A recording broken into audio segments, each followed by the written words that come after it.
morning, everyone. Welcome to Blacklogic. So today we're going to go over a couple of news stories. We're going to talk about Mar-a-Lago replacing Camp David, as well as President Biden vacation at St. Croix or St. Vincent, one of the islands, American islands. Guantanamo Bay detainee repatriated to Tunisia. Russia and Ukraine conducted prisoner exchange, and that update on the appeals in the France rape trial. So let's get started. President-elect Donald Trump, opulent estate in Palm Beach, Florida, has transformed into a central hub for those seeking political influence. Dubbed the center of the universe by Trump himself, the estate has hosted a slew of high-profile figures, including Meta CEO Mark Zuckerberg, Canadian President or Prime Minister Justin Trudeau, and Tesla Elon Musk. These gatherings, ranging from breakfast to social events, have become pivotal in shaping the incoming administration's decisions and appointments. However, the controversy of politics and luxury has sparked concerns about transparency and potential conflicts of interest, as critics question the ethical implication of such elite assemblies. Now, either they was going to do this at Mar-a-Lago or, which we're all familiar with, Camp David. You guys probably seen this many times before because every other president has conducted business on an international scale. As you see these gentlemen here from the Middle East, they're all at Camp David with President Barack Obama, as well as any other president. Me, I don't really see the problem. If you're conducting business, you come to business, he's more comfortable at Mar-a-Lago because of the lash and the luxury. And again, he's a billionaire and that's what he's used to. Most of the other politicians were not billionaires, not to the scale of Donald Trump. And he's always lived a lavish lifestyle. As long as business getting conducted, does it really matter where you have it at? People have business all over the world. People go to the Bahamas and have business. They have business on the beach. They're smoking cigars, but they're talking about business. So as long as the American people, as long as America first is the agenda, then I don't believe we should have any issues with that. So that's my take. President Joe Biden's recent vacation to St. Croix in the U.S. Virgin Islands has ignited a wave of criticism. And I've covered this before, but I want to go over it just one more time here. Standing at the beachfront villa owned by affluent Democratic donors Bill and Connie Neville, Biden's getaway has been labeled as his final freebie vacation of his presidency. This trip continues a pattern of vacation at properties owned by wealthy supporters, drawing irony from both Republicans and Democrats alike. Critics argue that such retreats raise ethical concerns and suggest a disconnect from pressing national issues, especially as the president prepares to leave office. And I stated this before and I'll say it again. It seems as though Joe Biden doesn't care anymore. You guys ousted me from running for president again, even though he really shouldn't have, considering some of his public ailments that a lot of the public has seen, a lot of Americans have seen. But I can understand the disdain for the Democratic Party when it comes to Joe Biden. They have disdain for you. You have disdain for you. And the American people, as they chose Donald Trump to be president-elect, has disdain for Joe Biden as well. But he's at the point of his career, of his presidency, of his life, where he doesn't care. And yeah, why not take one final vacation on the government's dime, on the taxpayer dime? And does this really chop my heart? No. He's on his way out. I mean, we've already spent trillions of dollars in miscellaneous slush funds, government slush funds, funding government gangs, funding government gangs. It's so much. So again, I don't think the public, we should be outraged. Let the Democrats continue to infight, and hopefully when the new administration get into office, we have some real transparency when they establish DOGE and put the proper people in place, like the new FBI director, if Senate approval goes through, with Kash Patel. We're going to see what's been going on in this government, and I hope they reveal it all. Now, the U.S. Department of Defense has announced that the repatriation of Radha bin Salih, a Tunisian national who had been detained at Guantanamo Bay since its inception in 2002. Al-Yazadi was among the first detainees brought to the facility following the 2001 terror attack on the United States, also known as 9/11. Notably, he was never charged with any crime during his detention. His transfer to Tunisia is part of an ongoing efforts to reduce the detainee population at Guantanamo, now which stands at only 26 personnel. Now, this was very important because first and foremost, I believe that the American public thought that Barack Obama closed Guantanamo Bay, still not closed. Then secondly, we still have a detainee, a prisoner, who's been there since its inception when they created Guantanamo Bay in 2002. So he's been in jail for 22 years without being charged. Now, again, I don't care where the man is from. If we don't have enough evidence to prove that he was part of the 9/11 attacks, again, see, here's the thing about the rule of law that people are talking about. It should not differ because someone's from another country. It should not differ. If we don't have evidence, if we don't have proof, if we don't have eyewitness, if we don't have witness statements, then why are you holding this man 22 years behind bars? That don't seem odd to you? That don't seem strange to you? What is it that he knows, or what is it affiliates he may know? Again, I don't want to get into too much conjecture because, again, 22 years without being charged is crazy. And being a Black American myself, I've heard of many of us never being charged, being incarcerated, being detained for years, but not as long as 22 years. I never heard a story this egregious at 22 years. And I'm pretty sure there's many others, okay, that has been locked up and in prison without actually being charged or seeing their day in court.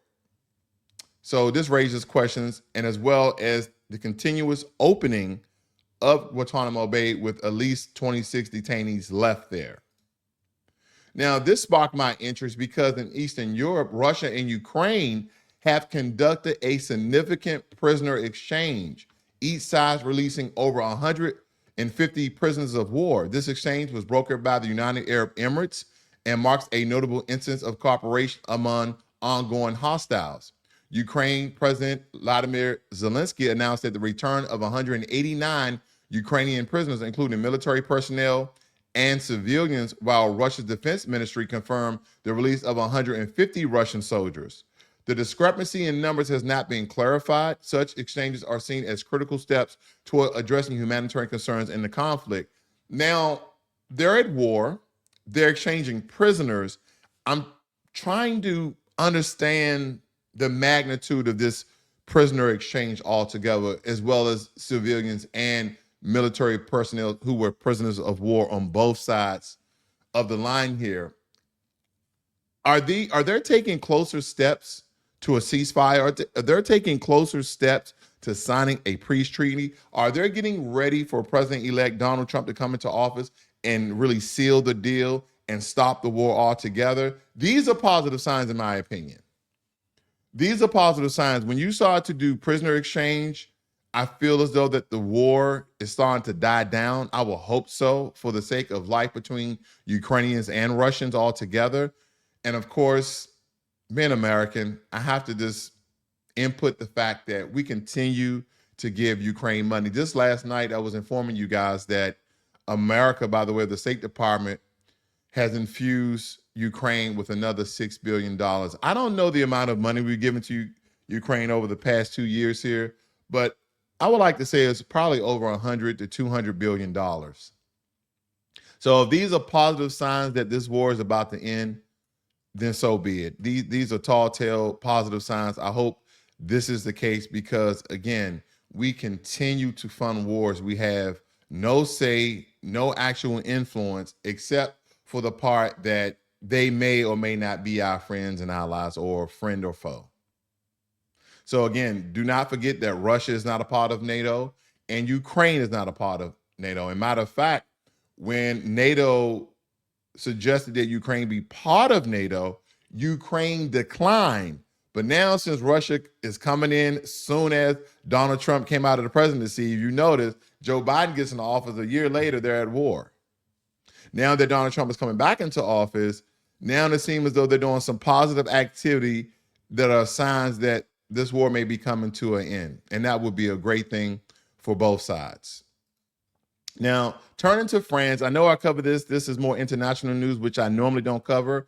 I usually stay U.S. based, but I wanted to bring this because this crime here is so egregious, because the new developments continue to come in the high-profile Pelicot rape trial. 17 of the 51 men convicted early this month have filed appeal against their sentences. However, Dominique Pelicot, the ex-husband of Gisèle and the principal perpetrator, has chosen not to appeal his 20-year prison sentence, aiming to spare his former wife the distress of a second trial.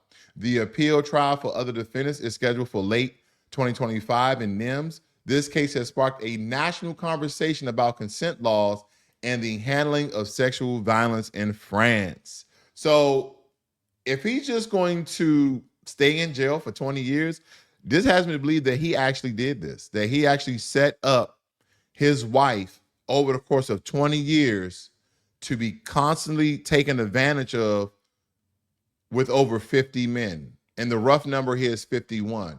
But 17 of those men are filing appeal because they're stating that, well, we paid him. We thought this was transactional. If anything, you're going to pay us for prostitution, not that we allegedly, knowingly went in and raped his wife. We didn't know that. We paid for these services. So that's some of the rumors that's going around this case. But 51 men over 20 years, yeah, he definitely should not take his wife through that.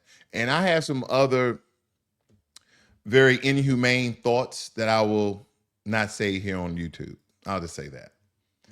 A Mexican border agent identified as Luis Alberto Lopez Garcia was fatally attacked at a checkpoint in the northern state of Chihuahua near El Paso, Texas, or Texas. The incident occurred when Olivias Garcia requested identification papers from a group of migrants, illegal immigrants, who suffered a fatal head injury and displayed further signs of violence. Authorities have arrested 2 Venezuelan men and 1 Colombian national in connection with the attack. Notably, no charges have been filed as of late of Monday. This tragic event is a rare instance of deadly violence against the border agents and comes just weeks before President-elect Donald Trump's anticipated crackdown on illegal immigration. And when it comes to the story altogether, I guess my thoughts is, will this become the new trend where you have Venezuelans, Colombians, Mexicans, mostly people from Central America, inciting violence over border agents, whether it be Mexican or American? Because this Mexican agent simply asked them for their immigration papers, for their ID, for their justification of going into America, and they killed him.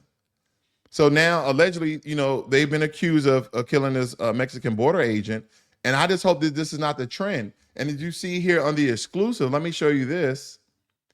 Trinidad Aragua gangbangers repeatedly attacking border crossers to force their way into the United States. The reason why they put that exclusive up there, because they're trying to make a possible link between these 2 Venezuelans and 1 Colombian male with other attacks around other borders to try to get into America before Donald Trump comes into office. This is huge. This is big because they're trying to break their way into America. Now, quite frankly, let's listen in on this particular story here. Let's see what they're talking about. Mexico has detained 3 suspects over the death of a Mexican migration agent near the US border, according to state security and migration officials. The slain agent was attacked at a checkpoint when he asked a number of foreign nationals for their identification documents, Mexican Migration Agency INM said. The checkpoint was just south of Ciudad Juarez, across the border from the city of El Paso in Texas. The incident marks a rare case of deadly violence against agents weeks before Donald Trump takes office. The US president-elect is expected to crack down on illegal immigration and try to restrict legal immigration when he returns to the White House. Hundreds of migrants waited in long lines outside an immigration office in southern Mexico on Monday. They hope to secure safe passage north and enter the US. I want to back up just a little bit here on this particular news story because I want to point something out here. Give me 1 second. Let me see if I can show you guys the people here. I want to point out the people here very, very quickly, if you would bear with me. Now, I've said this time and time before how some people, once they get to America, how they will essentially blend in. And I'm gonna blow this up so you guys can know exactly what I'm referring to. Now, this gentleman here, he can almost go for Asian. He can go for Cambodian. He can go for Filipino because of his look, but most likely he's Hispanic in some regards. When we look at this lady over here, she can go for white. Okay, she can go for white. We have a blonde-haired woman here. I don't know what her facial features are, but I want you to look at these two here, right here. They can go for what they call white Hispanic. So a lot of these people can pass as white once they get into the country and never be approached. So a lot of these people know that they can blend in because they can skin in. Now you see these people back here, the dark-skinned, melanated gentlemen back here. They're most likely from Haiti or maybe even Africa to a certain extent, okay? So all of this is important of how people will try to blend in with Americans because America is so vast and we are a melting pot. So the only thing they're trying to do, and I'm just linking the Tren de Aragua trying to have all these attacks and forcing their way across the border. And a lot of these people are mules, so they're getting paid to transport illegal immigrants inside of America. Once they get inside of America, some of these people can just blend in. If they can learn how to just dress like Americans and steer away from law enforcement and certain pockets of illegal immigrants where they kind of all reside in one area, because these pockets would be very easy to pick them. And most people are going to gravitate to people that look like them, sound like them, or maybe in the same situation as them. If they're smart enough, a lot of them can just blend in and skin in and go to different areas and just kind of, not say too much, if anything, so they can stay in America. But hopefully, and they stated here in the news story that Donald Trump is trying to eradicate illegal immigrants and strict immigration. And with that being said, I have to say, with the exception of H-1B1 visas, shout out to Steve Bannon. I understand what you're going through, brother. You guys have a great and wonderful day. I'll see you guys this evening, and I'll wish you Happy New Year's then. Happy New Year's. You guys have a good one. This is Blacklogic.